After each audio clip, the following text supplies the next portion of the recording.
Hello and welcome everyone to the second episode of Coralfire's World Tour. Behind me is the beginnings of the hostile mob farm that I promised in the first episode. I need bone blocks, guys. I need them to build medieval style walls. They look amazing as sort of a plaster substitute, and that windmill down there that we built in the last episode requires them. Right now I've got wool filling in the place, but I really want bone blocks.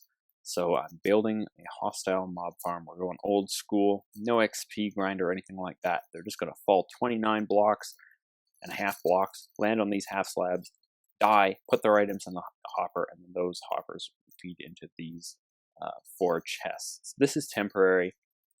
This floating island hopefully will be extended down, so it's not just a flat two-dimensional slab of dirt.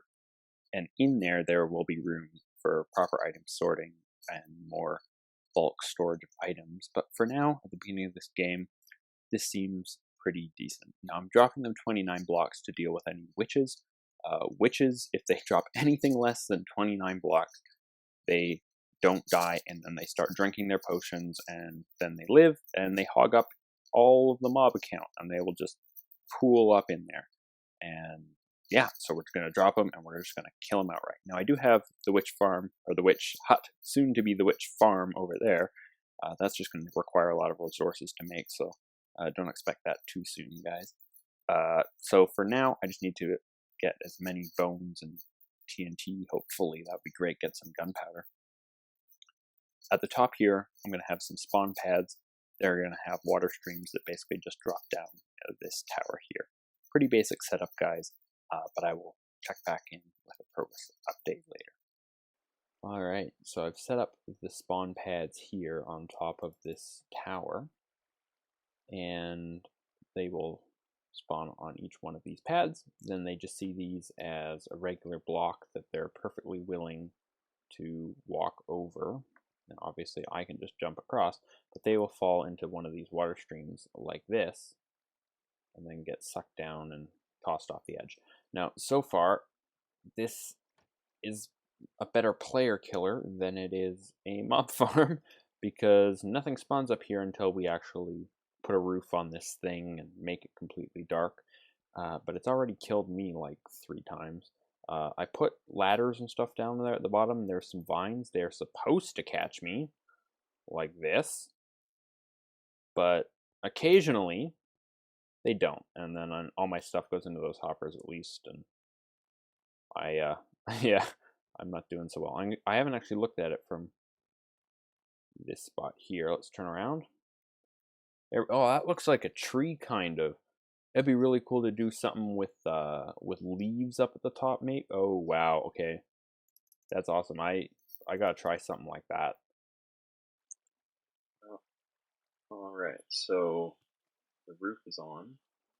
There are some interesting lighting errors going on, but I've checked with F3. It's completely dark in here despite the way that it looks. So I think that is all of the trapdoors completely closed. And it's time to take out this ladder. Oh, excuse me. And get all the way down to the bottom here.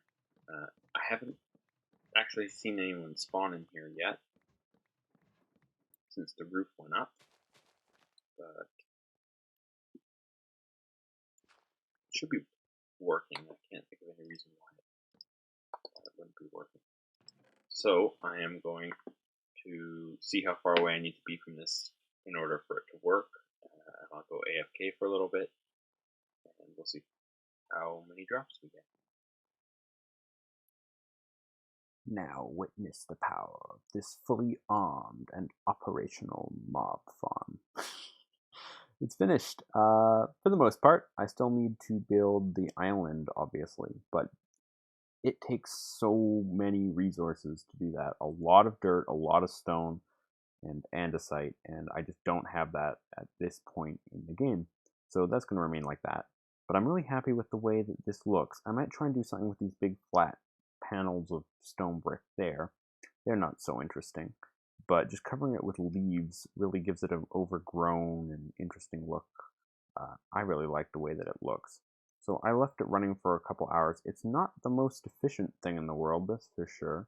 There's just not enough spawning spaces up top, I think. But I sure got enough out of it for the beginning of the game, at least. And it's really easy for me to just leave the computer running when I go to work, something like that. So I got plenty of blocks here, more than I need. And that means that we got to go take a look at the windmill. Whee! Yeah, so just bounce up and down here for a bit. You can see that I've switched up the wool on the windmill for bone blocks. Let's stop bouncing there. And it looks so much better. So much better.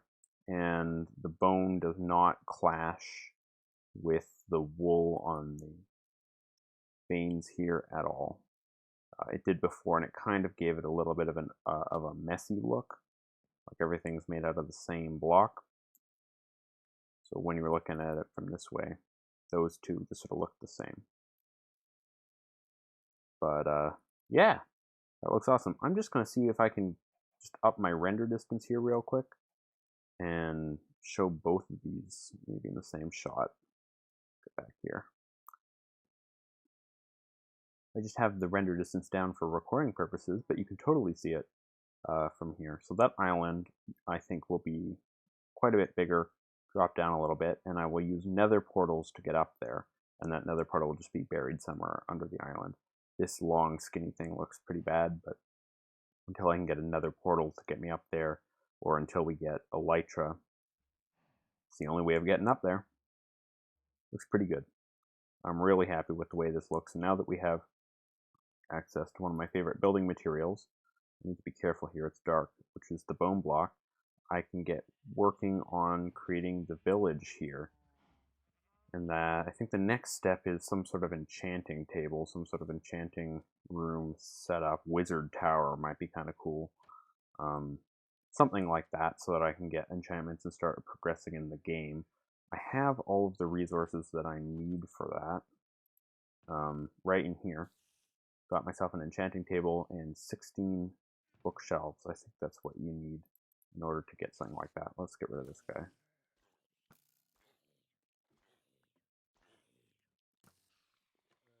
All right. One more look at these things in the daylight, and I think that's it. We're ready to call it quits on this episode, guys. Thank you so much for watching. Leave a comment down below, anything you like, and I will see you guys in the next video.